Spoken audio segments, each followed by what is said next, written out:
Gorgeous listeners, welcome to this week's episode. We have a treat. So I had the gift about a month ago of being, maybe it's about 2 months actually, of being introduced to someone whose reputation very much preceded her. Jessica Huie is a publicist. She is a media strategist. She is as much spirituality as materiality as entrepreneurial nous. She's someone that has crafted her career on the basis of supporting other people to grow to their full size, their full potential for visibility. And not just that, but to really harness and hone what is their individual story and what is their individual purpose. Fundamentally, who do they now in this present moment know themselves to be?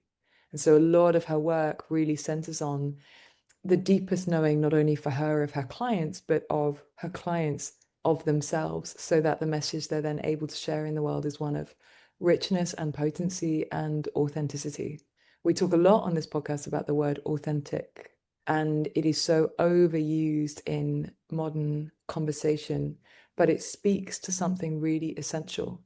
When you take out the noise, when you take out all of the ways in which we try and effort and perform and pretend, what is it at the fundament and at the heart of that human being? And how have they, in their own conscious or unconscious way, been called to serve in the world? So I could not be more excited. We sat down together for the first time about a month ago, and 1 half-hour meeting turned into a 3-hour breakfast, which was extremely indulgent and lovely. And what that tells me is that we're going to have a riot on today's recording. And I just hope that you guys gain something from it. I say often, listen for the similarities, not the differences. And if you do listen for the differences, at least let them be interesting ones that help you to understand more clearly what does resonate for you and who you really are. Jessica, welcome. That was such a beautiful intro. I want to transcribe and put that in my bio. Thank you. You can take it. I give it to you for free. Yeah, thank you. I am wondering, given that that's part of our theme, I heard you on a talk relatively recently saying that the two things that we really needed to work out in life in this moment, especially since you are yourself an author, and I think you're in the process of writing another piece at the moment, sort of.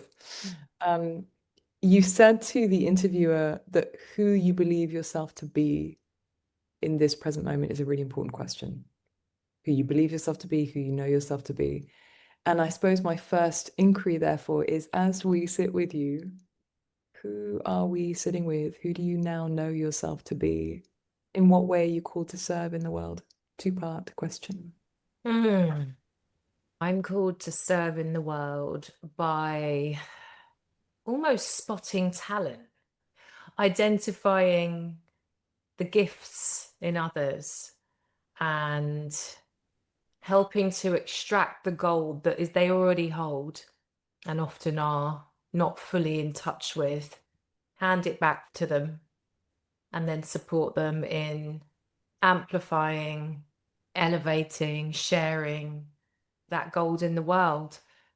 And I think the shape that work has taken over the years has varied, but that's the sort of common thread that's been woven through, spotlighting the gifts of others.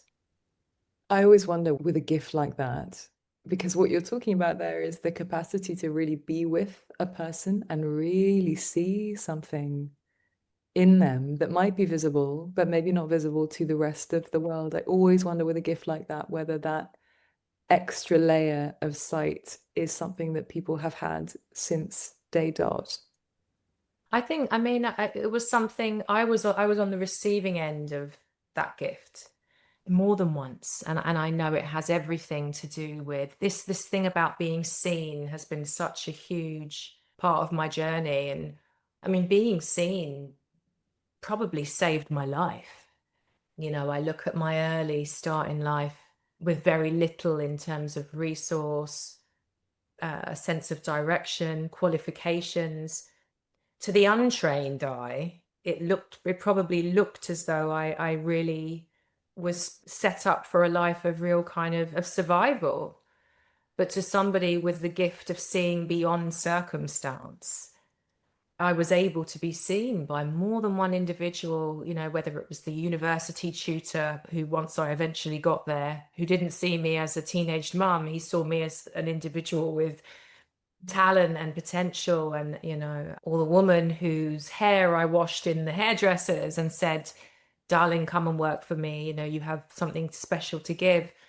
Those individuals transform the direction of my life. And perhaps I was passed a baton in some way. I don't know, but I just know that it gives me great pleasure and joy to have that gift. God, I can hear how formative that is because you're talking about being seen, but you're also talking about being believed in and being gifted opportunities. And I guess we would say also being gifted connection and compassion and love from unknown or unexpected places. Mm, That has been a very common thread for me also for the past, I'd say 10, 12 years. You have no idea when someone enters into your world what role they will end up playing in the cosmic, hopefully not drama of your life. And I have been humbled more than once to a very strong degree by the generosity of people who should have no skin in the game to support me. So much of our time we focus our attention so acutely on you, XYZ person in my life should have given me this and you didn't, and therefore that's the way that I am. And you go into that victim mentality so easily. All of us do it. It's not an exclusive sport. But if you switch your focus and your attention to, yes, but over here in this corner where there was nothing that person should have gained from mm. being that generous, wow, that completely changed and transformed the trajectory of my life. It's really beautiful to hear that you were the recipient of that. Yeah, yeah. And I mean, it's amazing to kind of look back retrospectively and see how the gift of being seen was something that I carried. I think initially as you know, I was an advocate for it. Initially from a wounded place, in my early 20s. But, as we both know, even sometimes wounds create beauty for a while. And the card company, Colorblind Cards, that I started, which was this multicultural greeting card brand, the first in the country to secure a presence for cards with Black, mixed heritage, Asian people on, way before there was any DEI industry. This was like 2006, 2007. All of that came from, well, I want my daughter to feel seen as a girl with afro hair and brown skin, and birthday cards should have little brown princesses on it. So it was there all the way through, whether it was the cards or the PR. What that's just made me think about is advocacy. Because there's something really joyful for me about the fact that I'm interviewing someone that is so often occupied by promoting other people. And it's not to say that you don't have your own level of visibility. And I know that you're about to do a TED talk and you organize many events where you have a very strong presence. And also, it's really delicious for me as someone that often sits behind the screen or sits behind the client to also be sitting with someone and really zoning the attention on them and their life and what really makes them tick. And as you were just talking, I was thinking about this thing of advocacy. What is it like to be able to advocate for, champion for, work to promote another person, and actually how brave of an act that is, especially where it's in relation to ourselves. I think most human beings find it much easier to do that for others if the cause is big enough, like the cause you were just describing with your daughter. It's like that helps us to surmount the fear or the hesitation or the need for permission to be a particular size. And I know that a lot of your work is actually around helping people to be able to accommodate getting bigger, getting more visible. I'm curious about your take on advocacy and whether you've always found it easy to promote or to, it's not asking for attention, but I think that that's so much where the British mentality will go. Like, I'm taking up too much space. I kind of shouldn't be occupying the limelight in that way. What was your experience with that? All sorts of things are going through my head when you were speaking. The word courage, the importance of our voice, of our journey, our unique journey, and the message or the insights that we glean through those journeys, which are all unique, but I think there are some fundamental insights and wisdom that we all get from these different pathways, and the importance of the diversity. And I mean that in the broadest sense of the word, I'm so passionate about, because they are our collective inheritance. They are our collective truth. And yeah, it feels deeply personal. And there are certainly times when it's not easy. It's not easy to be the person that speaks when the room is quiet. It has required being willing to give up things, to detach from comfort in all sorts of ways, material, psychological. But somewhere along the line, and actually it occurred for me quite early. I remember being about 27, and the career that I was in at that point, nobody left because it was very well paid. It was a time in the country where there was lots of money around, and we were sort of ferried around in beautiful cars and delicious lunches on a company card. And I was 26, and I'd just a handful of years before, I'd been a teen mum in a hostel.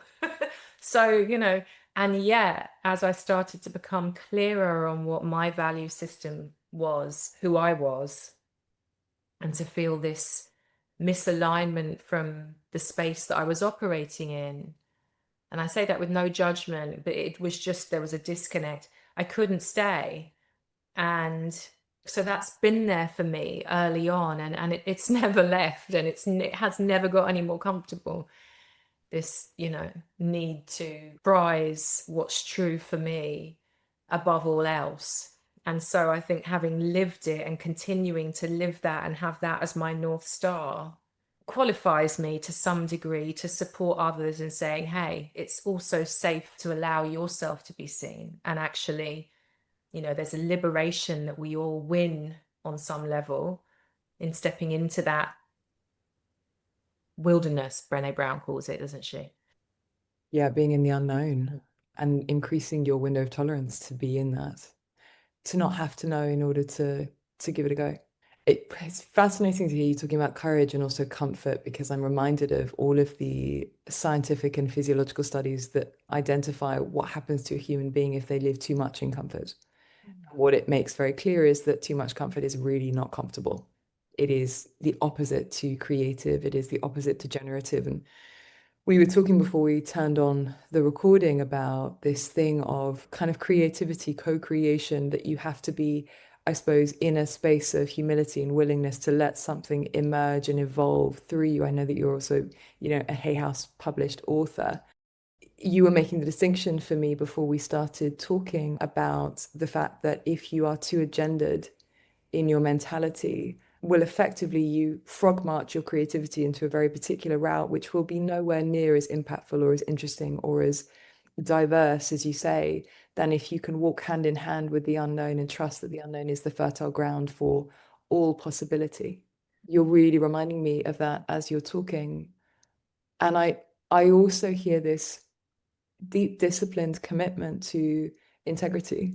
I know that you and I have that in common. It's like you use the phrase North Star. It is that, I think, especially for those of us that feel as though who we are and what our service is in the world are somehow connected. Yes, they're separate, but also the more authentically myself I am, and the more I stick to my values, and the more I extricate myself from circumstances that are not in tune, not honest on some basic level, the deeper then my service is in the world, because by definition you attract the right people and you generate the right opportunities, and your unfiltered channel as a service provider gets to be there rather than that it gets clogged by all the ways in which you are tempted to not be honest. And it's felt, isn't it? And I think this is where we're going now. Like, I mean, we know it's felt energetically. So we're actually, I think, when we are out, and we will be, we're human. I certainly don't, there are absolutely times I fall out of integrity with myself, but I'm coming back more quickly with as I get older and a little bit wiser. And I think it's actually impossible to deliver, to be the conduit, to go back to your question at the beginning, who do I know myself to be? It's a conduit for something greater to come through me. That, you know, I'm that's who I know myself as today. And it's impossible for me to facilitate the service, you know, that the vessel I'm here to be, if I am out of integrity with myself. Because what happens then is I switch into this mode of, you know, performance versus expression. And that's about me. The purity is lost. So the discipline to uphold the integrity with which I lead and I live is crucial at this point in my life. And also the compassion for when I don't. Yeah, because we're human, and especially actually those that are in leadership that are carrying quite a high level of responsibility, we will always slip. I think also the more that you focus on a value, the more you're viscerally aware of the times when you fall from it. In a sense, until you've identified it as something that you live by, you can kind of get away with the murky ground of like fudging it a little bit. And you can't when you've stated it. And when you stated it on air, I mean, it's part of the benefit of the work that I do and also this podcast is people know me very well now. That becomes something that I get to hold myself to account with. I guess the same with you and your book and your Substack and these spaces where you articulate your message. Just noticing that there are so many different ways that we could go with. The one that I'd love to just check on because I'm aware of the beautiful ears that are listening to this is you were talking about courage, and the image that comes up for me is the capacity to be in a fluid spine, but also one that's relatively strong and statuesque and not rigid, but it's very stable. For anyone that is facing the awareness that there is a more honest, more elevated, more integrous version of themselves than the life that they're currently living reflects, and therefore they're at the gateway or the transition moment of wanting to step forwards, but noticing that the fear is the loudest voice that they're hearing. I'm curious what you would say to them around taking that step or leaning into courage. What do you feel is important for that person to know? I think it's leaning into trust and faith. It's leaning into that and working that muscle, knowing that we are not alone. We aren't ever stepping out into the unknown alone. You know, that knowing is one of the greatest gifts of my life. And, you know, and you will relate, you know, Anthea, we've spoken about this. It's, I hold in my heart the Jessica that didn't have that life before that moment at, for me, it was around 36, to discover, oh my goodness, I don't have to do, it doesn't all rest on my shoulders.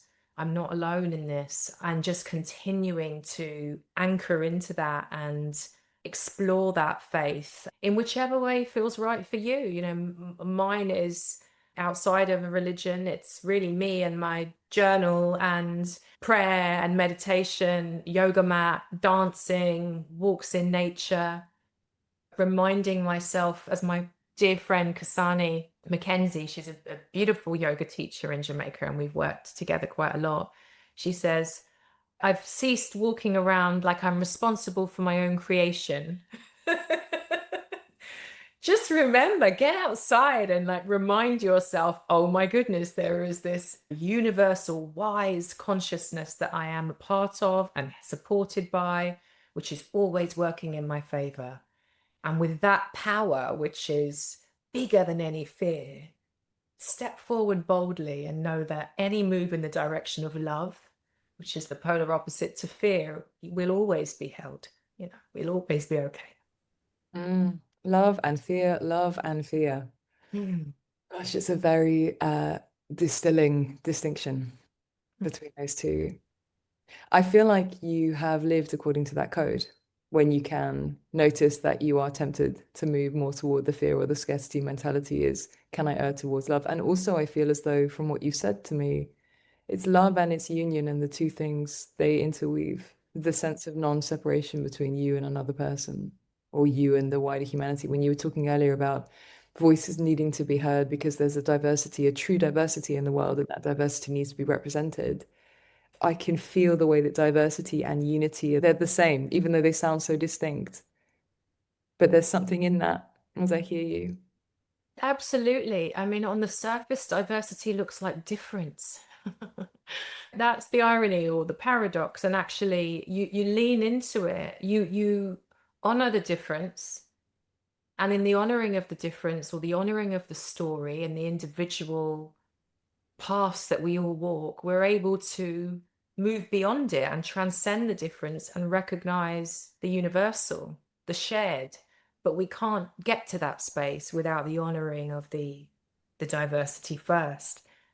So it's actually it's a sacred way to view one another and our differences. And it feels like that provides a huge amount of the healing that the world needs. If we think about what happens to ourselves when we're in a fear mentality or fight, flight, freeze, scarcity, any of those things, the tendency is to separate, is to other, is to blame, is to project outwardly the pain that we experience inwardly from the perception that, oh, you don't accept me as I am. It all gets very complex, but also on one level, it's very basic. We've just forgotten I am you and you are me. We've forgotten I am safe. I was walking around yesterday in Soho because I had a couple of meetings, and as I was walking, I noticed myself not feeling safe. And even just in the noticing that I wasn't feeling safe on a physiological level, you get that opportunity to just soften a little bit, just drop a little bit, to just not see other people as in some way making them into the enemy without consciously realizing that you're doing it. But if there could be this opportunity where we pause and we, for me, feel into the sentient animal that is standing in front of you that also just wants to be loved and held in, and seen in exactly the same way that you do. They're not bad, nor are you. And it's coming to that place, which isn't necessarily forgiveness, but it's recognizing the shared and being, again, I go back to that word generous, like being willing to be generous in a moment where it could be so tempting to ostracize. Yeah, and for me, there's been I think this year, like an asking of myself, where is my judgment? Where are the judgments that are separating me from love? Like how are they showing up? Where's the control? Where's the need to, even as a parent, to do things my way, to have the final word, all of that deep like cultural programming, the way that our parents did things and that are what have been widely accepted. And actually, of course, you're gifted a child that is not going to play ball with that. And so you have to really look, and I've had to really look and examine the unconscious belief systems I've had about the way things are done and start to unpick those and accept I don't necessarily know. I just don't know the way. And so allow for something much more authentic to replace those dynamics. I remember someone telling me once that when you think you know, you've closed the door on discovering, you've closed the door on learning, which also makes me think that when you think you know is just another version of control, and that that's the go-to for most of us. Can I ask you then, it's slightly intimate and personal, but I'm going to go there and you can say no. If we think about you as a mum of two, right? Mum of two, very dedicated mum of two, from what I gather from you. It sounds way too vast to ask you what have you learned through being a mother, but where you're at in your life right now, I wonder what the most vivid answers would be. Presence. My son, my children have a big age gap and they're both incredible.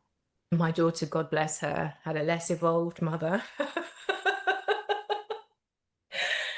And I would hope that she would recognize her beautiful, compassionate heart as one of the gifts, that came from, yeah, having a mother who was really still a child, and us kind of growing together. My son, who's almost 14 now, really demands presence from me as much as possible. I need to be regulated. I need to be available. He needs to feel seen. He needs to feel heard. And of course, that's not all, for any parents listening. Yes, I know it's not always possible. Nonetheless, I have observed just how much more harmoniously our relationship flows when I am in that state, when I am conscious about segmenting my day and my time so that when I'm working, I'm fully present with my work. And when I'm in mother mode, I'm as present as possible with him. And there's a surrender in that presence. There's an availability to meet the moment as it presents, to meet him as he presents, to not be in my head, but physically in front of him, to hear, to deeply listen, and to respond from that state of presence. When that is not the case, things get very uncomfortable. They get very messy. And some of that comes from having a child who is gifted, high functioning, processes information differently to the way that I do. And all of that uniqueness, as we all are, but he's an incredible being. And yeah, he really demands that I expand into that kind of a mother in order to best parent him and for him to feel safe and secure and seen, which as my North Star is, I have no choice but to continue to work toward that. It sounds like a really significant upgrade, actually, which has taken a lot of work to cultivate. When you were talking about how do I define myself now, you used the word conduit. I mean, that's what you're describing when you get into that mode of presence, because you're just listening to feel for what is it that this child needs from me in this moment. I think mothers are the most incredible. I mean, many of the practitioners that I work with, they are mothers. And I always think, oh, you've learned a lot of things that you apply in client practice. You've learned a lot of things in the bedroom, tucking them in at night. How much did it expand your heart? I mean, both of them, I go back to being, I'm 17 and pregnant and realizing that perhaps I wasn't quite as equipped as I thought I was going to be for this baby that was about to enter the world, and feeling terrified in all sorts of ways. And nothing was certain: where I was going to live, how I was going to earn a living, how to cook, the most basic. And yet, feeling this incredible love for an unconditional love, even while I was carrying her, and cultivating that relationship and speaking with her and sharing with her. And then when she arrived, this unequivocal sense that whatever way I was going to do it, I was going to figure out life. Because she deserved opportunity and possibility and happiness and all of the things that felt like, yeah, but with the circumstances that we started in, were going to be tricky. So yeah, my children are my whole world. I mean, it's like they're a huge part of my world. They aren't my whole world. They are a huge part of it, and they are my greatest teachers. They sound, the statement that came in as I was listening to you when you were talking particularly about that moment where your daughter came into the world was, oh, this is where home is. Mm. Oh, this is home. It's such a privilege to hear you, but also I just reflect on how deep of a privilege it is to be given that opportunity to rise up in yourself and then steward the life of a, a small human. I can't fathom how much work and exhaustion and beauty and joy and surprise it involves. The people that I know that are the most adaptable, beautiful, philosophizing parents are the people that decide almost as a principle that this child is there to teach them more than they are to teach it, and that kind of it's the creation for them to evolve around. It's this giving away, sort of. I'm not giving you away because I'm continuing to look after you, of course, but I also give over my sense, my agenda. Maybe this is what you describe when you're talking also about ego. I give over my sense of how you should be, and I let us be humble to the unfolding and to the discovery together. Mm. Yeah, and it's terrifying. I mean, I can only imagine. I literally can't fathom how scary that would be. Yeah, and you know, I'm incredibly blessed. I'm a grandmother now. You know, I'm a grandmother. I get to do this with a, yeah, little tiny person again. Can I pivot us to talk about something that's going to sound wholly unrelated, but in some ways, I feel as though humanity and spirituality thread through everything that you do. So probably we'll end up back in the same place that we were. We had on our agenda to talk a little bit about success, what that really means. And I'm particularly aware of it given the nature of your your day job. To a very significant extent, you're teaching people how to tell the story of their lives, but you're also literally supporting people to become more seen in the world and more successful in the world, if that's part of the goal that you have with your client. I love your take on what success is. And also, in some ways, you mentioned sacrifice before, what it asks of someone and what they need in order to be able to navigate it without losing our heads, I suppose. I guess I'd start by saying that I learn, I guess, a bit like being a parent. I learn as much from my clients as they learn from me, you know, even if I'm the one that's been engaged. And each of them is very different, and their success looks different at any given time. It's evolving, but ultimately the thing they share in common is their lives are an expression of, again, what's true for them. And most of them don't use the language of being a conduit. And yet, that's what they are. It comes through them, you know, whether it's an approach to leadership or a, you know, iconic creativity or the words of a book, or, you know, it flows through because they have found a way to be open enough to receive it. And I have the gift of the job of then supporting in strategizing around how we share it. I can't remember what the question was. The question was around navigating success, Mm, even maybe pedestalizing success. We can kind of take it wherever we want to. yeah. Again, it's different. It's different for different people depending on where they are. And I've learned a lot about, again, getting out of my own way in terms of what looks purposeful, what looks meaningful. You know, who am I to have any opinion on that? You know, it's broad, and sometimes it looks like very obviously socially impactful, and other times it's subtle and, you know, can be world famous, and it's an interesting animal. And yeah, I think it's not the thing. It doesn't matter what the thing is. It's the energy behind the thing. You know, it's the fuel that's fueling the creation, whatever that might be, where it's being sourced from. Yeah, what are we trying to get from it? Mm. I was talking to a client about this yesterday because she's superb, exquisite, so good at what she does, like well known for what she does. And that level of publicity and the way that she is in the world, it's such a match. It's such a, there's no dissonance.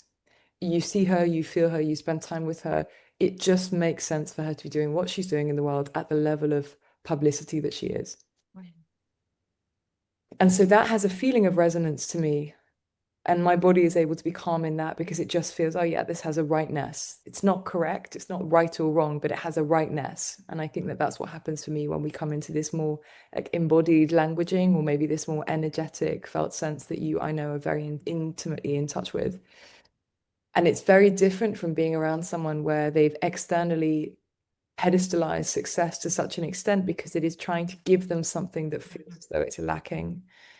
And that's sort of slightly why I say, you know, what do people need to navigate to navigate it without losing their heads is me, the same as any of us, can get so captivated by the shiny image and what we think that that projection will give us that we lose what you're describing, which is, am I still in contact with where this is coming from? Is it coming from yes, this is authentically me? Is it coming from, yes, this is authentically the message that I need to deliver into the world and the people that I'm meant to touch? Or is it coming from a thirstiness that you and I have talked about before, that is the signifier of pain, fundamentally, pain and suffering, and it only creates more pain and suffering because it never really fills the hole. I love the way you put that. It's and I think it's unavoidable. I think this is life's invitation to attempt to stay present enough, well, to first of all to accept that we are going to flip between states. I think particularly, I think about, the world of sort of spirituality and that intersection of spirituality and business, of art and business. There is a point where questions are asked about the promotion of the book or of the pure, artistry. And there are requirements in order to operate within the infrastructure, be that, the publisher or the music, the record label, there are requirements to play that game. And I think it's such an individual, this is where personal responsibility comes in, but it's a sort of accepting that we will fall in and out, being gentle with ourselves when we do. That's our humanness, right? I mean, I certainly have, I've been through that more than once. And then I, get a deeper reminder of how much I don't know, that I haven't arrived, haven't nailed anything, and life will serve me up another serving of lesson, so that perhaps I remain in that space of humility a little longer next time. I was joking with the group that I trained today. We were talking about everything being an offering, everything being an invitation, everything being something that you can choose how you use ultimately. So there's this balance of, I recognize that it's here. I hold space for the fact that it's here. I hold space for the fact that I'm not in love with it. And I also then make a decision. Okay, given that this is here, then what is the way that I choose or I desire or I'm being nudged to utilize this? And I was joking that a lot of the time when you get the gift, you really want to give the gift back. No, no, I won't have that one, please. I'll take my lesson in a different way. And we just don't get that privilege. I think about the times in my life, and I feel from talking to you that this is the case for you as well. Think about the times in my life where it's felt incredibly inconvenient to learn the thing that I was meant to learn in the way that I was meant to learn it, and to have to learn it again there and again there. I thought I'd learned it by now, and again there. And it does just keep you coming back to this constant feeling of, no, I'm just being seasoned by the water. Like I'm being softened. The edges of my stone are being curated by life. And actually, ultimately, all of that, in my experience, becomes phenomenally useful when you're then of service with the person going through exactly the same horrendous, uncomfortable moment. They get that faith that you were talking about at the beginning because you've lived it. Yeah, you're absolutely, you're on the money. You can't teach that. It must be lived. It must be lived. And when you embody it, you feel the difference. It's a it's a whole other ball game. That is the gift. Yeah, and I guess you feel the difference because on some level you're not in that space of performing. When you know it, but you don't yet deeply live relative to it or haven't been impacted by it in that same level of real integration, you are speaking it while knowing that there's a quality of imposter syndrome. And for most people, if they're in any way in that imposter syndrome place, they feel that there's a lie somewhere in the system. And when we feel that there's a lie somewhere in the system, it puts us into a state of fear. And so you're teaching one thing, maybe you're teaching about faith, but also you're on a deeper level aware that you're not living in faith. And again, it reminds me of what you're saying about gentleness. You know, we have to sometimes work at learning how to be gentle with ourselves, how to be compassionate with ourselves, how to allow ourselves to be human, not take everything quite so goddamn seriously. Because this is all a work and it's a work of a lifetime, especially if you're people like you and I who tends towards the bigger themes, the themes that are essentially unanswerable ultimately. You will never get there. You will never get to the end of the question. You just get to keep on living it. And I wonder if this is something that we could gather your expertise on, it feels to me quite a lot of the time, especially when I'm working with people that are very high achieving, it's like they've left no space for the living. Obviously, they're in the lived experience the entire time, but because the funnel has been so oriented towards the work or the serving of others or whatever role it is that feels the most pivotal and precious for them, there's this whole thing of a life over here and potentially a life for them independently of being a mum or being a CEO that gets somehow slightly starved. That's the agenda again, isn't it? It's that hands gripped on the steering wheel. This is the way that we're going. And, that perfectly understandable but human arrogance of us to feel that we know what is best for our lives, and that actually that's what responsibility looks like, which is admirable in all sorts of ways. I mean, that's how I lived for the longest time. And yet, I don't know that it's sustainable without some level of self-harm, because I think we were never designed to live that and exist that way. I think something gets suppressed, something isn't felt, and Yeah, something isn't nourished. I mean, I love that, the image of you working with people to support them in their dreams, because there is just something so nourishing about that. yeah, and it sounds like a Disney quote, but there's a dream bigger element.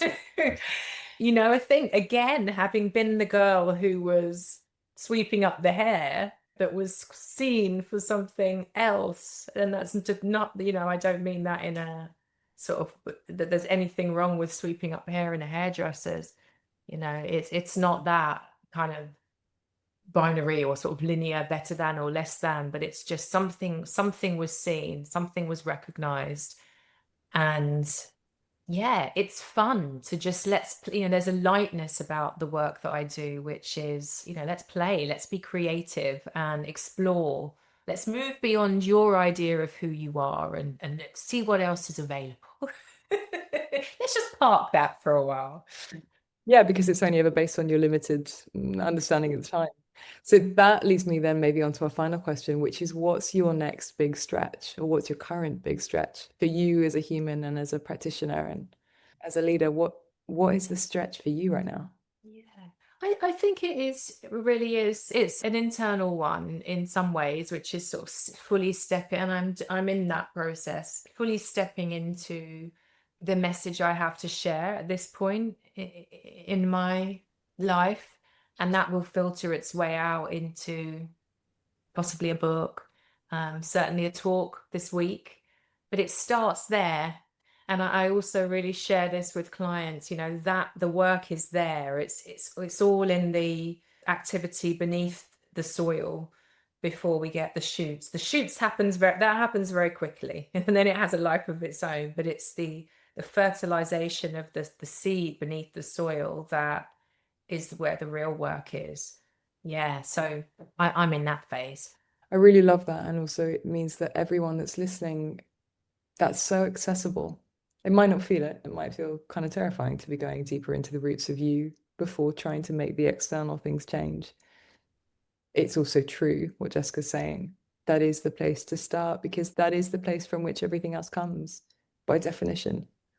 What I also really enjoy is that in the last statement that you've made, this thing about there's not a binary, there's not a better than, less than, but it is just a question of how fun could it be and how big could it get. That's certainly, I am more and more aware, being in these spaces, particularly in the last 3, 4 years, it is so much bigger than I thought it was. The potential, when we let go of anything that's limiting, really, if I'm really honest with myself, I still walk around with a lot of limitations where I don't need them. And if I could just be willing to let the side of the riverbank go and be paddling slightly unknown in the middle, just everything becomes potentiality. I also know that that's how we work on a body mind level. So there is nothing, again, dissonant about that, but it does take a huge amount of courage. And I think it does take bedfellows. I just don't think anyone should be or can be really doing this stuff effectively on their own. Otherwise, as you say, self-harm is the sort of necessitated outcome, because that's not how we were designed. Absolutely. Absolutely. I love that you're saying this here with everybody listening, because you are quite clearly a twinkling star, Anthea. Made to be shined through. You had it here, team. I am a twinkling star. Sweet one, it has been such a delight to have you. I look forward to many more of these conversations. Thank you for donating your Friday afternoon time. It's very precious in the life of someone like you. Thank you for having me. I love this. Yeah, you're so welcome. Everyone that comes on gets a parting message to the listeners, parting mantra, parting statement. What would yours be? We are so much more than who we think we are. So, guys, as you hear that, we are so much more than who and what we think we are. Just for a second, notice how that lands in your system. That's really, as you take a breath in, feel into the possibility of that promise, that reality. And maybe ask yourself, if I was to live this day or the next day or the next as though I believed that deep in the cells of my being, what could come through? Who could I allow myself to be if I let go of who I think that I am? On that note, I bid you a beautiful day. We will speak soon, okay? Right. Lots of love. Lots of love too.